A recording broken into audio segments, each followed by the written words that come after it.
Will a tiny island in the South China Sea make a big difference in a territorial dispute over the region? I'm Carl Azus, and that's what we're exploring first up today. It's good to see you. We'll start by moving over to Taiwan. It's the country that lays claim to Itu Aba Island, also known as Taiping Island, which is about a 3-hour flight from southern Taiwan. It's part of the Spratly Islands, home to around 200 people. And if a United Nations court rules that this island can support human life, it could give Taiwan control of the territory around it. Fishing rights, permission to explore for minerals around the island. There's a lot tied into that decision. But China, which also has interests in the region, doesn't accept the court's authority. And Taiping Island is just one component of a larger dispute, a larger struggle to define who owns what. The contested waters of the South China Sea, seen from a Taiwanese military plane. And this is what greets you when you land at Taiping, an island controlled by Taiwan. Taiping is a tiny island. It basically runs the length of this runway. The Taiwanese government first laid claim to this place more than half a century ago. But this is the very first time, the government says, that journalists have been invited to see it firsthand. And it's at a time when tensions are ratcheting up here in the South China Sea. At least 6 different countries have competing claims for this body of water, but China claims almost all of it. And to cement China's claim, Beijing has been building a series of man-made islands atop reefs and atolls in the hotly disputed Spratly Archipelago. It's making the neighbors nervous. Enter the U.S. Navy. We caught up with the aircraft carrier John C. Stennis shortly after it sailed through the South China Sea, performing an unmistakable show of U.S. force. Washington calls these visits freedom of navigation operations. They clearly irritate the Chinese. This is the Chinese Navy. This is the Chinese Navy. Please go away quickly. Last year, CNN accompanied a U.S. Navy spy plane that flew over China's man-made islands. Go, go! Beijing expressed outrage, issuing formal protests and calling these operations a very serious provocation. So where do smaller claimants like Taiwan fit in? On Taiping, officials showed off the island's chickens and goats, as well as supplies of fresh water. If Taiwan proves Taiping can sustain human life, then the Taiwanese can make the case for a potentially lucrative 200 nautical mile economic exclusion zone around the island. More than 5 million Americans are living with Alzheimer's. It's a disease that's associated with memory loss and decreased brain function.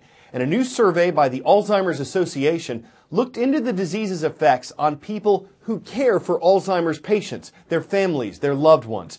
It found they feel a significant financial impact, an average of more than $5,000 per year that caregivers spend of their own money.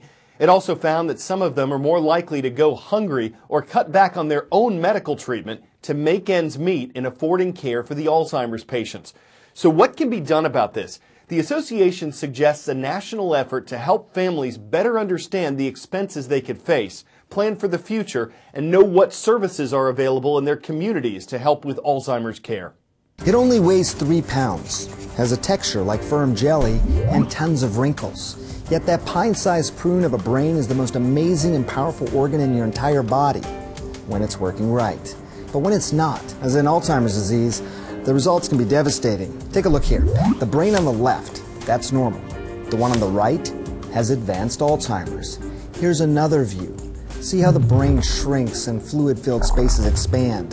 That's Alzheimer's, crippling the ability to think and to plan. And also look here at the hippocampus. It shrivels. This small seahorse-shaped structure allows us to form new memories, but is also the first to disintegrate. So how does this all happen? Well, it starts inside the wrinkled part of the brain here called the cortex, where billions of brain cells interconnect in trillions of ways to create these neuron forests. Tiny electric charges move signals like a baby's cry through each neuron to a junction called the synapse, where chemicals called neurotransmitters leap across the gap, carrying the cry to more and more neurons.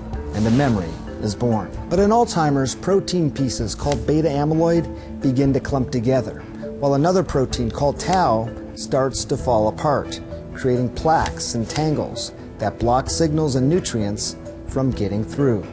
Cells begin to die. New memories cannot take hold. The ability to think and plan deteriorates.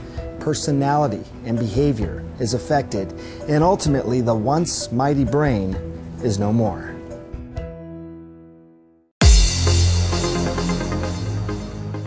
Just south of Malaysia and north of Indonesia, you'll find the island nation of Singapore, and that's where we found ISS International School. Thank you for watching and requesting at cnnstudentnews.com. On the other side of the Pacific, we come to the community of Cloverdale, Oregon. The Bobcats are there, watching from Nestucca High School. And watching from the southern U.S. in the community of Cutoff, Louisiana, hello to South Lafourche High School. The Tarpons are on the roll. Will the Hyperloop become a new mode of transportation? On paper, it's safe, it's incredibly fast, it's not dependent on the weather, it's relatively green, and it wouldn't cost much for travelers to use. But in reality, it's unproven. There are concerns about safety, whether passengers might feel claustrophobic, or if they'd even be able to stand up inside the vehicle. The big question is whether the actual cost to build a Hyperloop, and someone will have to build one, will go well beyond initial estimates. Some companies are finding out. Those tubes could be the future of travel. We went to the middle of the desert where one company has started building tech they say will revolutionize transportation.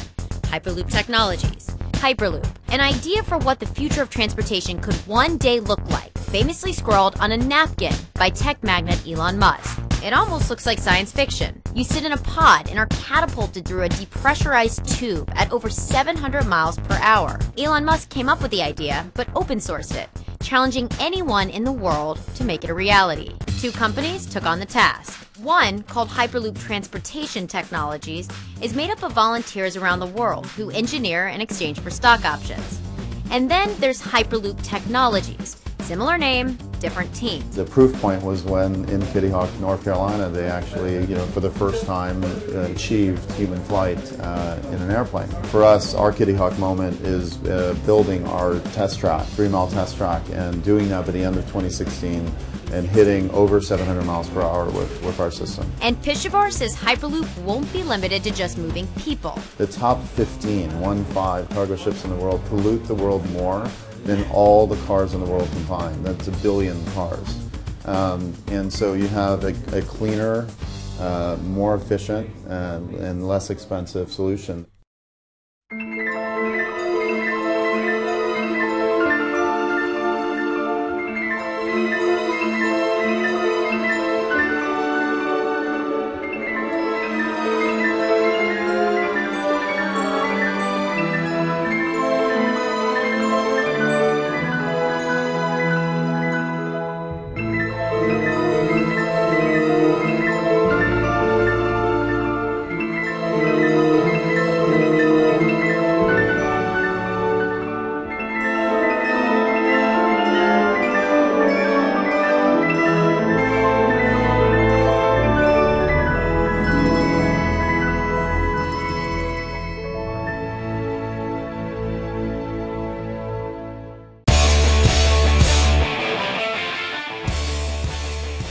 If the person who shot this video says, "My grandma can deadlift more than you," he might be right. This is Shirley Webb. She's 78 years old. That bar in front of her weighs 225 pounds, and she's not just lifting it once. Come on. She's going for 3 reps. At least as far as we can see. Maybe she can do more. What's crazy is she didn't lift at all until she was 76. Now she says the harder she works out, the better she feels. And when it comes to leg day, she's there with barbells on, pulling more than her own weight, giving everyone a lift. She's truly a gymspiration, sweeping the gym nation. Proof it's never too late to work in a workout. I'm Carl Azuz, and you can bench. We'll press on with more news tomorrow.